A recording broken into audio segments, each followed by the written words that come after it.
All right, so get ready, everyone, because today we are diving deep into the world of Elbedritsche, Elbedritsche. these mischievous little creatures Yeah. from German folklore.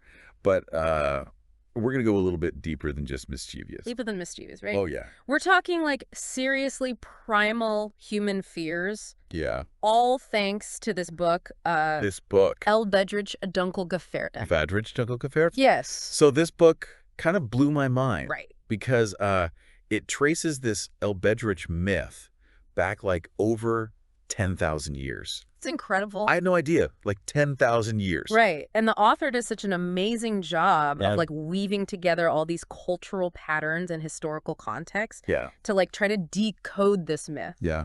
And going way beyond those kind of simplistic theories Right. that try to explain them away as like Like an elf. elf-chicken hybrid. Yeah, elf-chicken hybrid. Yeah. Sorry, folks, no cute chicken-elf monsters today. No. We're getting dark. This is getting dark. Yeah, because the book actually links the Elbedritsche to Yes. the Albdrude, Albdrude. which is much more sinister. Exactly. The Albdrude is essentially this nightmarish being that's associated with sleep paralysis. Yeah, And the book makes a compelling case that fear of the Albdrude right. is at the root of the Elbedritsche myth. Makes so much sense because one of the things that just like struck me when I was reading the book Yeah. was this account from the 1900s where this person is describing Right. this creature with a huge head kneeling on their chest, Oh, yeah. making it impossible to breathe. Yeah. Sounds a lot like sleep paralysis. Classic sleep paralysis. Yeah. And what's so fascinating is like Yeah. how the interpretation of the Albdrude and Right. sleep paralysis in general Right. has shifted over time. Yeah. Early cultures viewed it as divine punishment. Oh, really? Like you were being targeted by gods like Holly or Perchta. So not only are you experiencing this terrifying sleep paralysis, but you think it's the gods coming down on you. Exactly. That's like a double whammy of fear. That's terrifying. Oh, my God. But then as Christianity gained a foothold, Uh-huh. this interpretation started to change. Uh-huh. Instead of being God's punishment, Yeah. the Albdrude became associated with witches and seen as a curse that could be inflicted by humans. So basically we went from blaming the gods to blaming witches. Right. It speaks to a larger cultural change. Wow. A shift in how people understood the forces at work in the world. Yeah. But that fear of the Albdrude Right. and of sleep paralysis remained a constant. And people didn't just sit around and accept it, right? No, they didn't. The book talks about all these ways that people tried to fight back Yeah. against the Albdrude, particularly in like Pennsylvania, Dutch brasserie, Brafray, absolutely. which is like their folk magic tradition. Yes, their folk magic tradition. There's this spell called the Trotterkopf, The Trotterkopf. Yeah, it's amazing. where you basically give the Albdrude impossible tasks Right. to distract it, Yeah. keep it away, To keep it busy. like counting all the fence posts in the world. Right, or walking across every body of water. It's like a magical to-do list. Yeah. Designed to drive this sleep demon crazy. Exactly. But I find really interesting is like the emphasis on boundaries Yes. in the spell. Yes. Like the Albdrude is forced to deal with things outside the home, Outside the home. like fence posts. Exactly. It's all about protection. Right. About creating a safe space within those boundaries. Yeah. And that idea of protection extends beyond the Trotterkopf spell. Right. The book also mentions the Drudenfuss sauls, Yeah. those pentagrams you sometimes see carved into old houses. I've always been fascinated by those. Yeah. So they were basically like a visual version of the Trotterkopf spell, Precisely. warding off evil. They served as a warning to the Albdrude Right. and other malevolent spirits to stay away. Okay. And speaking of warding off evil, the book also discusses Drudenmesser, Drudenmesser. which are ritual knives Okay. with protective symbols Uh-huh. that travelers would use to Right. protect themselves from Druden, Druden. which are basically another type of mischievous Okay. and sometimes malevolent Yeah. spirit, often associated with witches. Okay, so we got the Albdrude causing sleep paralysis. Yes. The Trotterkopf spell, Yeah. and Drudenfuss symbols to ward it off. Mm-hmm. And now Drudenmesser to protect against these other spirits. Right. It seems like people were just surrounded They were. by these unseen forces. It does paint rather an unsettling picture, doesn't it? Yeah. But it's important to remember that for them, this was very real. Right. And they developed these elaborate ways of coping with these fears, both through practical measures like the knives and through magical practices like the spells and symbols. It makes you wonder what it would have been like to live in a world where those boundaries between the real and the supernatural were so blurred. That's a great question. Right. And I think it's one that the book really gets us thinking about. Yeah. Because while we might approach these beliefs with a more modern, scientific lens, it's important to recognize the power they held for people in the past. And maybe even consider how those same fears and anxieties, perhaps in different guises, still resonate with us today. Absolutely. But before we go too deep down that rabbit hole, I think it's time we shift gears a bit. And explore another fascinating aspect of the Elbedritsche myth. Yeah. Ready for a little detour into the world of the Snallygaster? Oh, yeah. Bring on the monsters. Let's do it. Let's do it. So the Snallygaster. Snallygaster. Quite the creature. Okay. It's this monstrous bird-reptile hybrid said to terrorize the Maryland countryside. And the book suggests it actually evolved from stories of the Wild Hunt. Wait, so we're going from a sleep demon to a monster that sounds like it slew out of a fantasy novel. I know, right? How did that happen?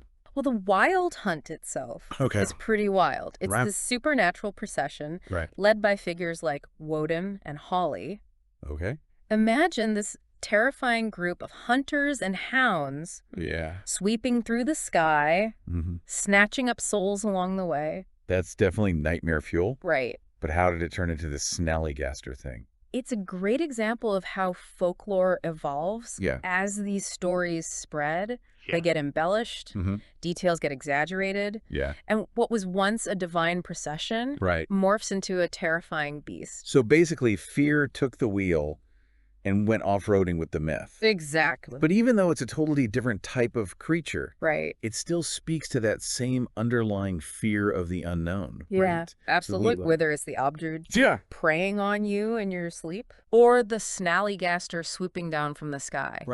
These creatures represent those forces that are beyond our control. Those things that lurk in the shadows. And it's fascinating how these beliefs weren't just confined to stories.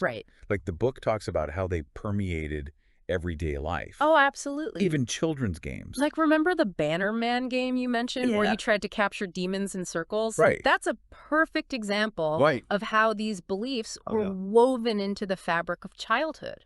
Kids were literally playing with these concepts of good and evil. Trying to exert control over the unseen forces that surrounded them. It's amazing how these themes of fear and control keep popping up, whether it's through spells, symbols, or even games. Absolutely. But it wasn't all doom and gloom, was it? It wasn't. The book also mentions these benevolent house spirits called Bucklichmenly. Yes, Bucklichmenly. These are like tiny guardians. Yeah, like tiny guardians. Protecting homes from evil spirits. Protecting homes from evil. Keep them happy with a bowl of milk. A bowl of milk will do these. And they'll keep you safe. Exactly. It's like a cosmic protection racket. Yeah. But way cuter. Way cuter. It's interesting how these beliefs offered a sense of balance. There's the fear of the Albdruid, the Druiden, and even the Snallygaster. Snallygaster. But then you have these protective measures. And even these friendly house spirits. These friendly to counter that darkness. To counter that darkness, exactly. It's like this constant push and pull between fear and hope. It is a recognition that the world is full of both light and shadow. And that struggle is reflected in all these myths and legends. It makes you realize that even though these beliefs might seem superstitious to us now, they served a really important purpose for people in the past. They did. They offered explanations for the unexplainable. Provided a sense of order in a chaotic world. And perhaps most importantly, gave people a sense of agency in the face of fear. It's like even if you couldn't control the wind or the rain, at least you could try to control the Albdruid with a spell. Exactly. Or ward off the Druiden with a knife. It's about finding ways to cope with the unknown. To carve out a sense of safety and security. In a world that often felt unpredictable and dangerous. Which is something we still struggle with today. Even though we might have scientific explanations for things like sleep paralysis. Right. Those primal fears are still part of the human experience. Absolutely. And I think that's one of the key takeaways from this book. Yeah. It's not just about exploring these fascinating beliefs from the past. Right. It's about recognizing how those same anxieties continue to shape our own understanding of the world. It's like holding up a mirror to ourselves and seeing those echoes of ancient fears reflected back. But before we get too lost in existential pondering, I do want to circle back to something you mentioned earlier about those cultural patterns. Right. The book really emphasizes the importance of looking at these beliefs in a broader context. Like, it's not enough to just say, oh, look at this weird belief about a sleep demon. Exactly. We need to understand the historical, social, and cultural forces that shaped those beliefs. It's like trying to understand a single brushstroke without seeing the whole painting. Exactly. And when you start to zoom out and look at the bigger picture, you see these fascinating connections. Exactly. For instance, the book draws parallels between the Elbedritsche and creatures from other cultures, like the Elbedritsche from English folklore, which is this hairy little water demon. Interesting. Sounds kind of creepy, but cute at the same time. Yeah. But the point is, even though these creatures are from completely different cultures, they share this common thread of representing those primal fears of the unknown. Exactly. It's like a universal language of fear. It is. Expressed through different myths and legends. It is. And that language is still being spoken today. Yes. Even if we're not always consciously aware of it. Right. It's like we've inherited these anxieties from our ancestors. Yes. These whispers of fear. Whispers of fear. That echo through the generations. And I think by understanding those whispers, by tracing them back to their source, we can start to unravel this complex web of beliefs and anxieties that shape our own perception of the world. So it's not just about understanding the past. Right. It's about using that understanding to illuminate the present. Absolutely. It's about recognizing the enduring power of belief. Right. Both for good and for ill. Yeah. And finding ways to harness that power in positive ways. Okay.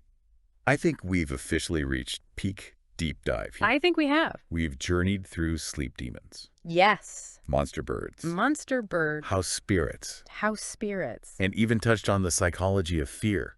We've covered a lot of ground. It's been quite a ride. It has, and we've only just scratched the surface of this fascinating world of belief and folklore. But before we wrap things up, I have to ask, what stands out to you from all of this? Oh, that's a good question. What's the most surprising or thought-provoking piece of the puzzle?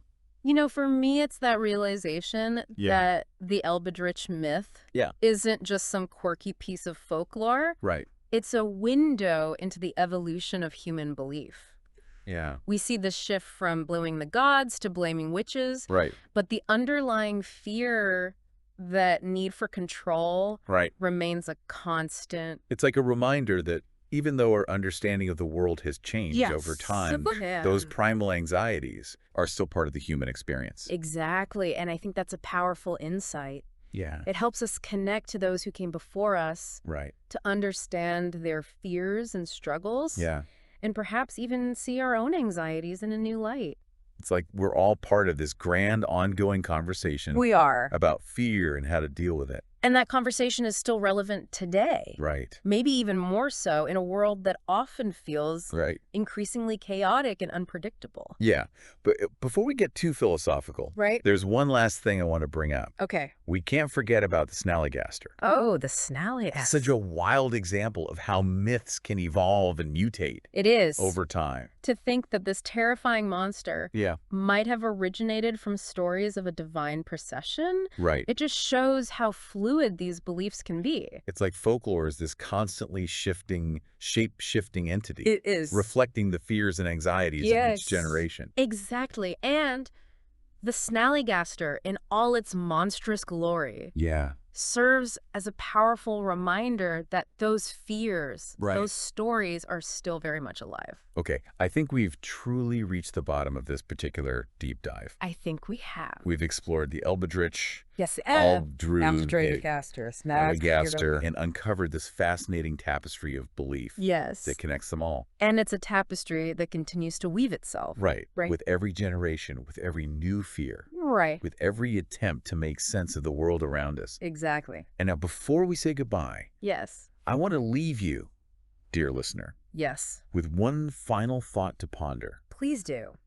If these creatures of folklore are reflections of our anxieties, what do the stories we tell today say about our modern fears and hopes? Ooh, that's a good one. Yeah? It's like holding up a mirror to our contemporary culture and seeing what anxieties stare back at us. What monsters lurk in the shadows of our modern world? Yes. And how are we trying to cope with them? We encourage you to explore those questions, to examine the stories you consume and the beliefs you hold. And to consider how those stories and beliefs might be shaping your understanding of the world. So there you have it. A deep dive into the fascinating and often unsettling world of Elbedritsche. It has been. A journey that has taken us from the depths of human history to the frontiers of our own anxieties. We hope you've enjoyed the ride. And until next time, keep exploring, keep questioning, and keep diving deep into the endless ocean of knowledge and discovery.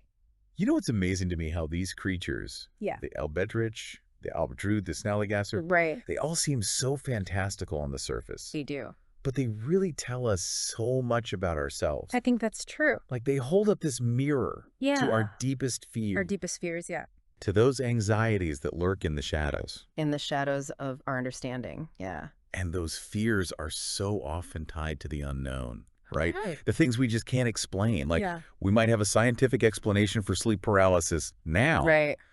But that doesn't make the experience any less terrifying. No, not at all. Does it? I think that's part of why these myths and legends persist.